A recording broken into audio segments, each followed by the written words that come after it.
I wanted to show you a few exercises that you can do without weights, in your house, inside.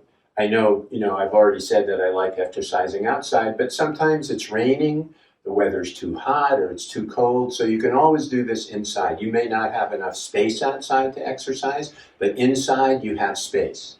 Inside you have a room. You only need a small area to be able to exercise. And these calisthenic exercises are not only a great warm-up to do, but they're also an amazing way of working out your heart and your muscles too. There's really not much that you need more than this. These basic exercises are enough to keep you healthy, to keep you in shape. So I'm happy to offer these. The only thing that I would recommend getting is a timer, a little kitchen timer, and you set this at whatever you can do, how many seconds or minutes you can do for each exercise. It's all according to you. You'll know as soon as you do it, set the timer to keep going and then check and say, okay, I'm done at that time, whether it's 30 seconds, 40 seconds, a minute and a half, or 2 minutes. And these exercises are very simple to do. Some of them are more challenging, and I'll show you how to do them, if you need more challenge. But anybody can start with these exercises. They're a wonderful practice to do. And I'm going to show you how to go from floor exercises to exercises where you're standing up. This is something that I do to warm up before I do my main practices, but you can do this as your entire physical health practice. It's a wonderful thing to do, and again, you can do it inside in a very small space. So here we go. These are called butt kickers. As you can see, you're just sort of kicking your butt with your feet. The heels of your feet are kicking your butt, and it's like jogging in place. You're landing on your toes, and you're kicking your butt. So it's like running, jogging in place. You can do it faster or slower, whatever the pace is for you, whatever works for you. These are jumping jacks. I think they're named after Jack LaLanne, who used to start every show doing these jumping jacks. They're very simple to do. And if you do enough of them, they'll get your heart going. They're a great warm-up to do before you begin any kind of an exercise practice, just to get your blood going. It has a nice range of movement in your shoulders and arms, your legs.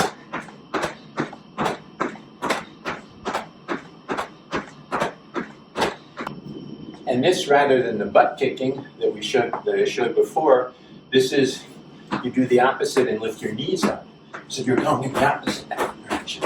Just high knee, stepping, jogging in place. Lift your knees up as high as they go. It's slightly more challenging, but it gives you a nice workout. Gets your heart moving. So we call them air squats because you're not using any weights. But you just go down, fully down and then up. Fully down and then up. Fully down and up. Fully down. Fully down and up.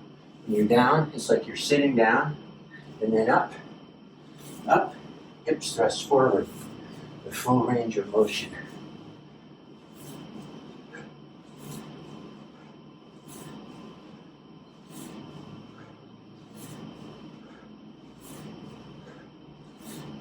These build up your quads.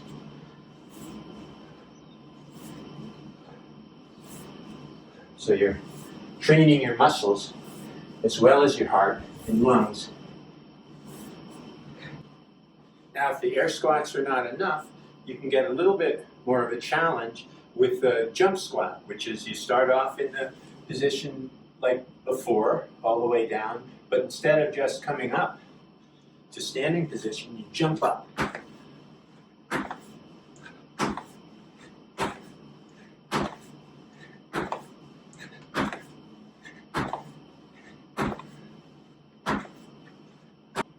These exercises are a wonderful practice to warm up before you do any workout, running, lifting weights or anything, to get your heart rate going, to warm up your body. But in addition to that, before you start, you want to just stretch. You want to stretch your body out. Go through the whole range of motions. Shoulders, stretching, neck, trapezius muscles. These are these muscles up here that sometimes can get tight. And the hamstrings, so you want to touch your toes, stretch out those hamstrings. Keep your back straight, but you can round down a little bit here. Stretch out the hamstrings with your back here, and sometimes can get tight. Do the opposite. To give yourself a full range of motion. Full range of motion. Twists are wonderful. We do these in Tai Chi and martial arts. To twist the body. Side bends.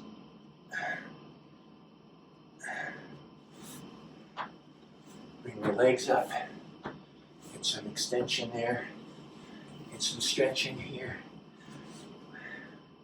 Stretching in the inner leg, the abductor muscles.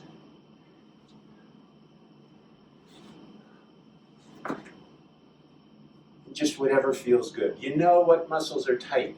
If you're starting this first thing in the morning, you know what muscles are tight and what need to be loosened up, and you loosen them up. You loosen them up. Stretch them out, loosen them up so you have a full range of motion and there's no tightness in the body. So that aerobic exercise, running in place, the jumping jacks, squats and all those things, build up your heart rate and your lungs, keep your body warm, and then the stretching becomes easier. And once your body is stretched out, you're not going to have any injuries when you do your lifting weights or running, jogging, or whatever else you're doing. Bicycle riding, your body will be ready for action. These are floor exercises, and you can see that this is a hardwood floor, so it's a good idea to use a yoga mat or a blanket or a piece of carpeting to put down there, just because sometimes your knees are going to be on it, and just to protect your knees. So a yoga mat or anything like that is good if you have a hardwood floor. Or if you have a carpeted floor, don't worry about it. It's fine. One of the things that we begin with in a floor exercise are push-ups. So sometimes push-ups are difficult for people when they start off. And in that case, you can use your knees to do push-ups. You don't have to do it in the regular position for a push-up is like this.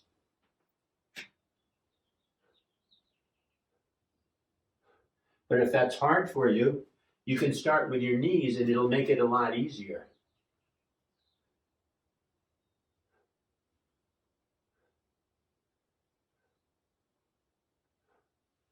And if that's not a problem for you, you can do it like this. And you can do it with one leg, which makes it a little bit more challenging.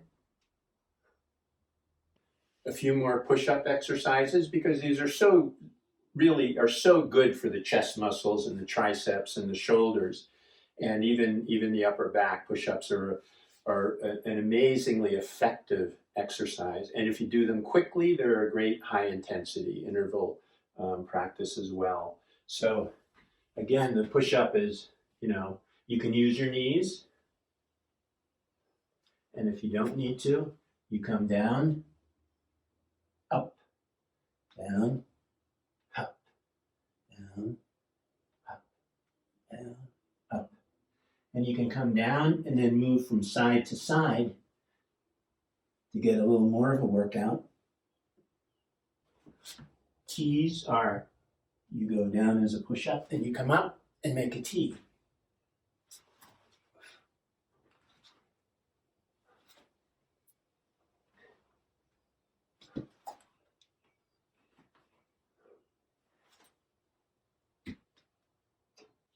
There's also exercises that come from yoga, which build up your shoulders and your chest muscles, your tricep muscles as well. as giving your back and your core a good stretch as well. One of them is the Tibetan Push Up.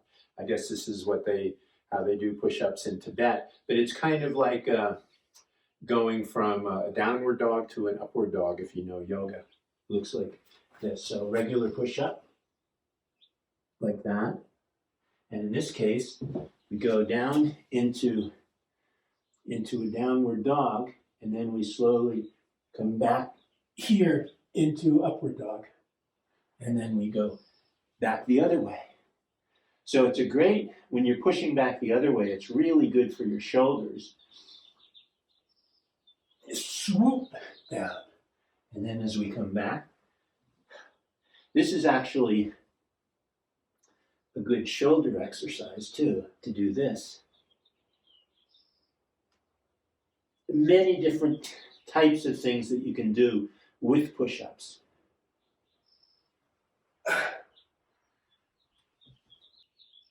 The plank is a very good exercise. It's not an aerobic exercise. It's not going to build up your lung capacity and your heart capacity the way the other ones do, because you're not repeating them, but it's very good for your core. It's very, very good for building up your core muscles, which are extremely important to have strong core muscles. So the plank goes something like this, basically.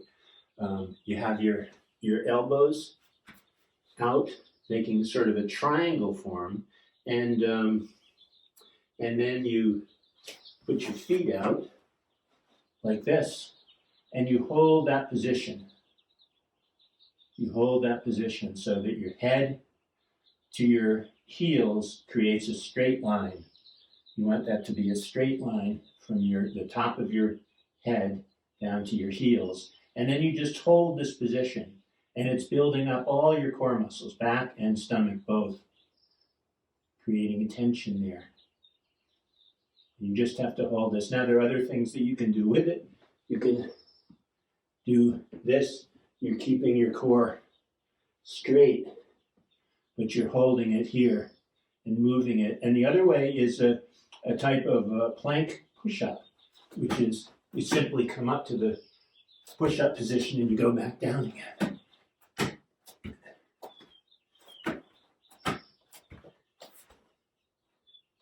So this plank is a very good exercise for building your core muscles.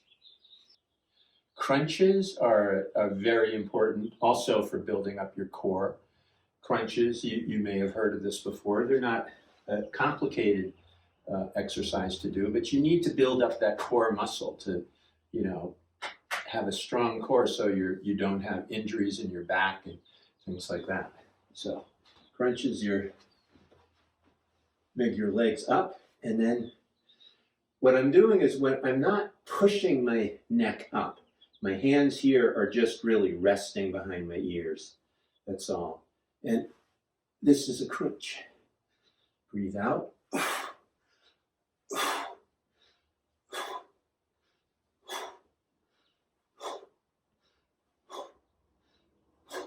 You can do your obliques, which are the sides, by bending when you go up.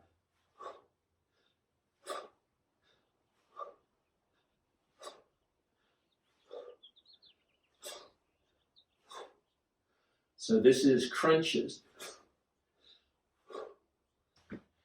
This is called the Otis Situp. Instead of the legs up like this, the legs are down. You put your arms up in front and sit up. Breathe out when you come up.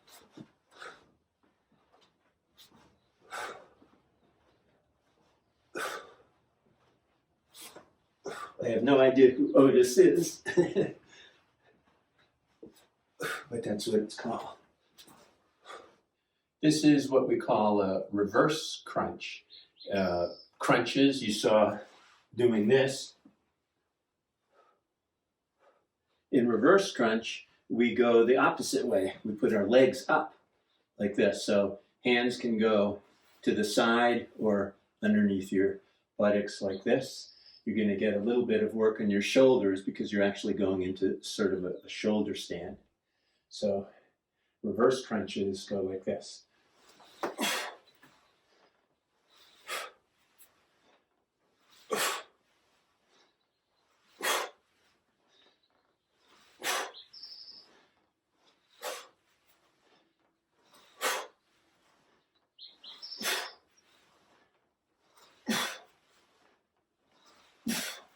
works your upper abs.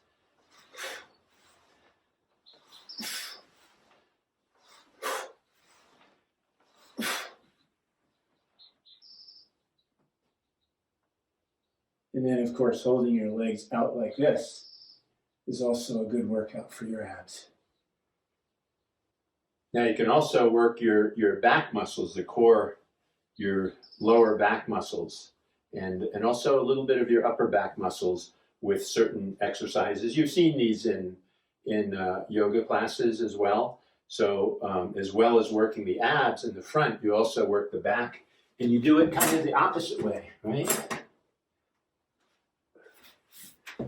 You hold you can do it with your feet up and your back up like this. This is like an isometric exercise you would have in yoga. And also you can just repeat it.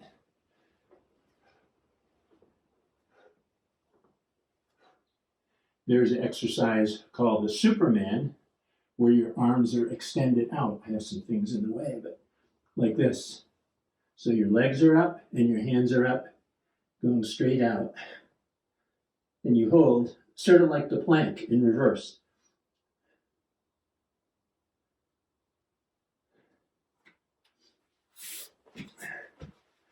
You can exercise that lower back muscle with your legs, like this.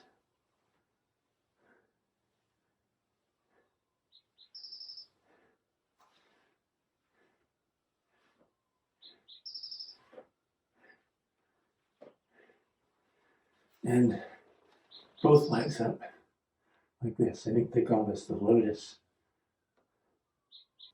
There's another good exercise to build up, but aside from crunches, to build up in the back, your hamstrings, your buttocks muscles, is this.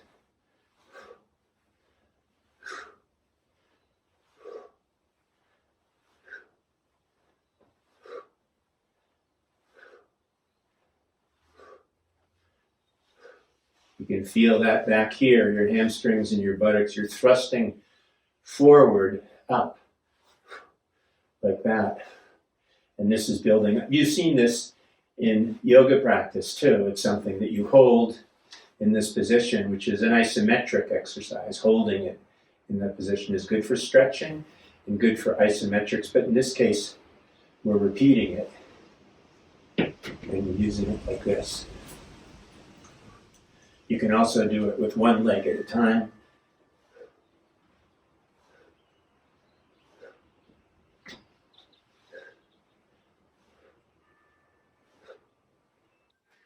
There's the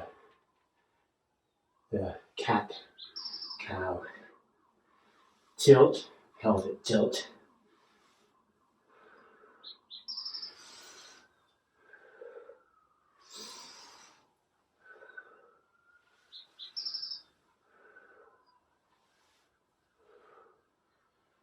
Look back, your hip over your shoulder. Child pose into upward dog.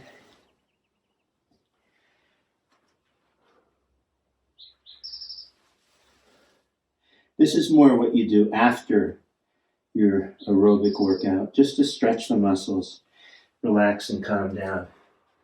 It's not an aerobic workout, it's just stretching. But stretching is important too. It's all part of having a healthy body. It needs to be flexible.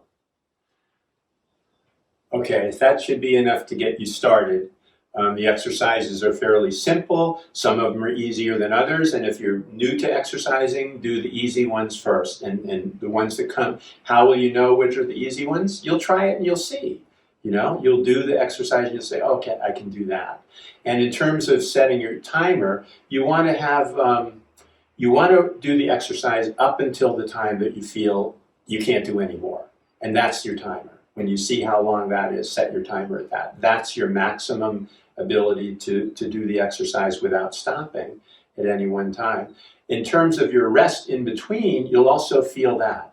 You'll feel, you know, in the beginning, you won't be able to speak, and you know, your body will be taxed. And when your breath calms down enough so that you can speak, you'll know, okay, that's enough rest period. Now I can go back and do the next exercise.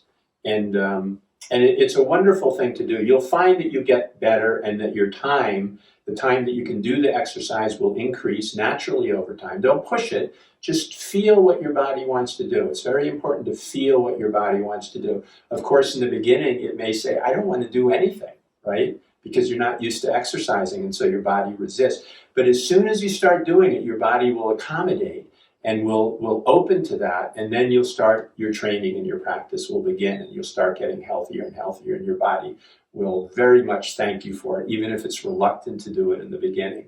So use the timer, see how long you can go.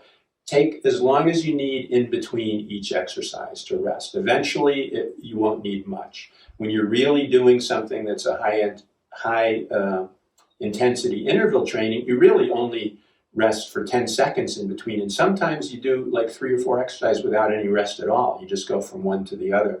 And that's really, it's really testing your lung and your heart capacity, and it's increasing it when you do those kinds of exercises in that way. But take your time, listen to your body, see what your body, you know, says, and push it a little bit. You know, you need to push it, because in the beginning it's not going to want to do it.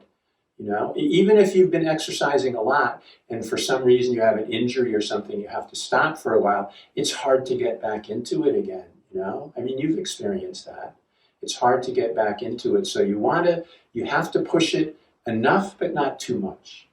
You know, use common sense. Use common sense and feel your body. See what your body feels like, what it can do. Push it a little bit further and watch that it can do that. And then a little bit further and watch that it can do that. So I hope these exercises are useful to you. They're simple, and all you need is this little space. I mean, this space I have is very small. You can tell the distance between here and here isn't much bigger than my body is. So you don't need much space at all. But it's important that you begin. It's very important that you start, and it's very important that you keep doing it. You know, and as you see your health gets better, your flexibility is better, you don't have aches and pains in your body anymore. So much you feel younger, you know. You start doing these exercises, you're going to feel 20 years younger, you know, even more than that. So it's very important to move the body in order to keep it healthy. And I hope you do, my friend. And I hope these exercises are useful for you. That's why I made this video. Thank you, my friend. Many blessings to you and much great health.